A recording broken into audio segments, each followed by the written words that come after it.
and welcome to another episode of Financial Freeway. My name is David J. Attwood. I'm the man rocking the Ray-Bans, and today, I got to tell you, I got sick. I got a cold or a flu or something, and all these, so you might hear it come out in my voice here, but all of these markets that we go to where people are, well, I won't say they're 100% hygienic and aware of passing their germs around when they're in a high density population kind of situation like some of the markets we've been to over the last little while.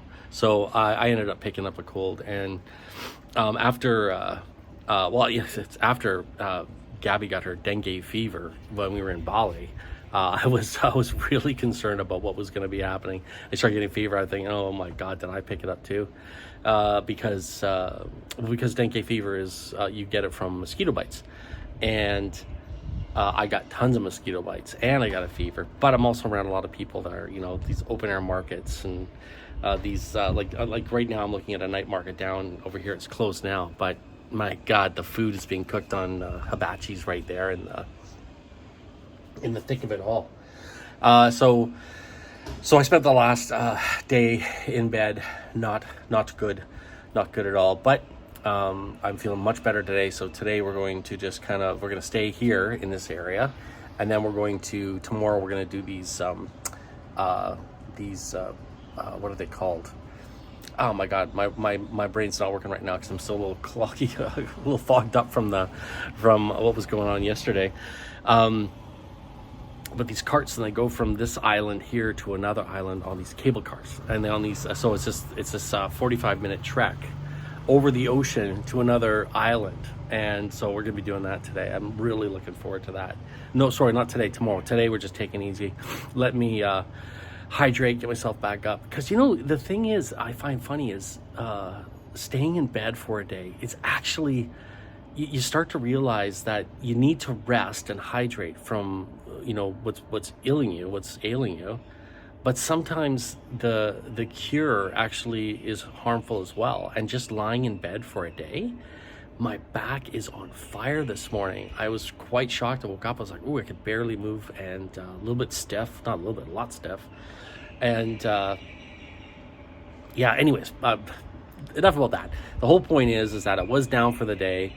And, on a normal vacation that lasts, a week, 2 weeks, maybe a long weekend, that would be an issue. But when you're here traveling for 3 months, it's not that big of a deal if you have a day that you're down and you can't get out and do some stuff. Just so you know, I'm at the balcony right now of our condo that we're at for the next couple of days.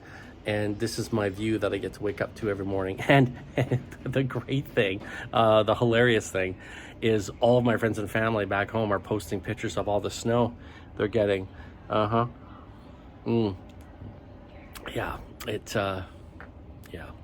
don't know what to say about that, except boy howdy, it feels good to be me right now. It really does. So one of the things I want to talk about, there's a couple things. There's always a lot of things I want to talk about when I get onto this podcast and start doing this thing. One is I'm in this area and it's almost abandoned. Like it's almost spooky how empty and desolate. Like you can just see. I'll just show you down this. There's nobody here, and it is acres and acres of all of these hotel buildings and condos, and it's like we have the entire place to ourselves. It is insane. This is the sound I wake up to in the morning. The sound of birds and the odd scooter running by, and that's it. It's insane. So yesterday when I was feeling good, Gabby went out and got some groceries, and she met someone down here in the kitchen here, and she was talking to someone who'd actually been here for 3 months, and she asked them, why is there nobody here? And we finally got the skinny on that. What it is this is actually a whole development that was created for. There's some people there. I don't know if you can see them there. Can you see them? There's people in my place. It's my house. This has all been built over the last year, and they're just finishing it. And I guess they've opened a couple rooms up for people to rent in the meantime to make a little bit of cash. But all of these have been sold. A lot of them have been sold already, before they were built. And the funny thing is that they're going for $700,000 US for these places. And look, they're nice. They're beautiful. It really is breathtaking. It's kind of paradise, but $700,000 seems a lot to be on the dark side of the moon here. With we're in Vietnam, but Vietnam's on the peninsula. It's on the other side of the peninsula from where we're at. We actually had to fly over Cambodia to get to this island, which is technically part of Vietnam. But I was $700,000. I was kind of shocked at the price, but it is beautiful, and the beach is like right there. Like, it's just around the corner, and the beach is breathtaking. It's white powdery sand, and the palm trees go right up to the ocean.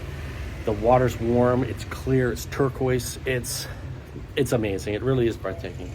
But you'd think you'd go to Vietnam to save a buck or two on the real estate, not pay full pull on it. So anyways, that's just something we found out.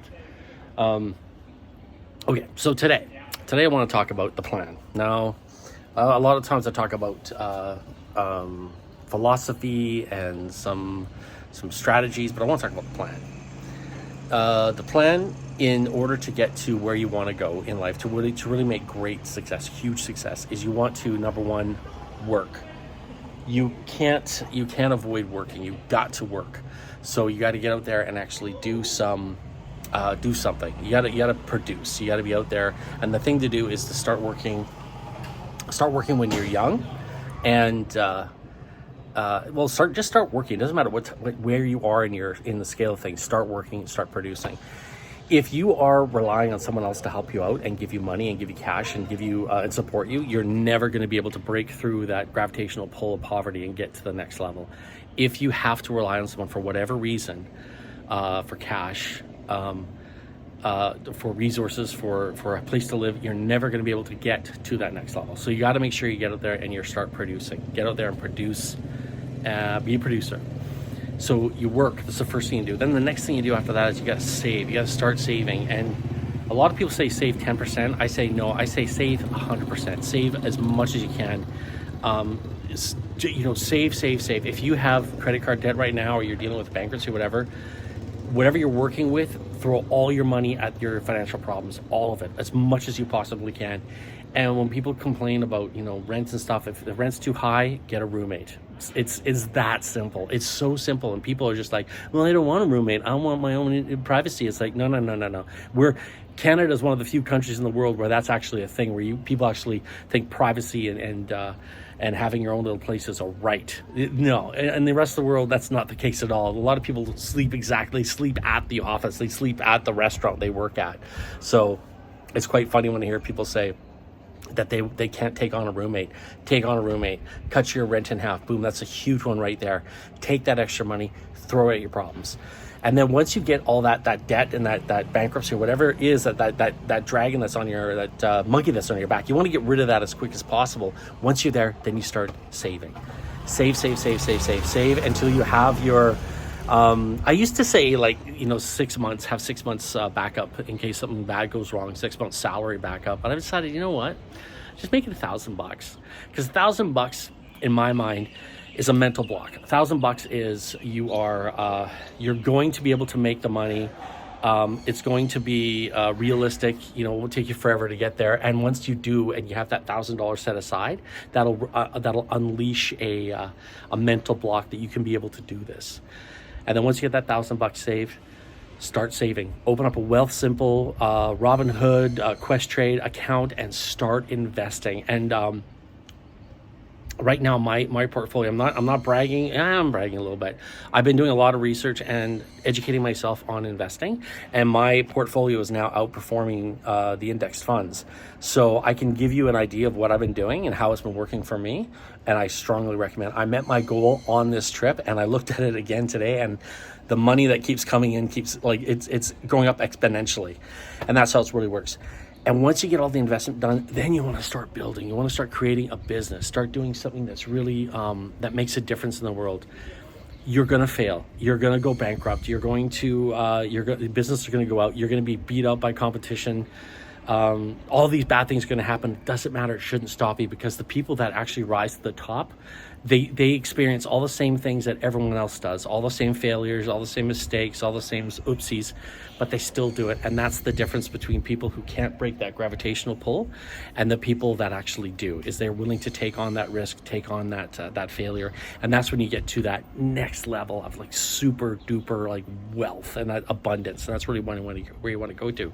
So work, save, invest, build. Those are the 4 things. Those 4 things right there, and that will take you to the next level.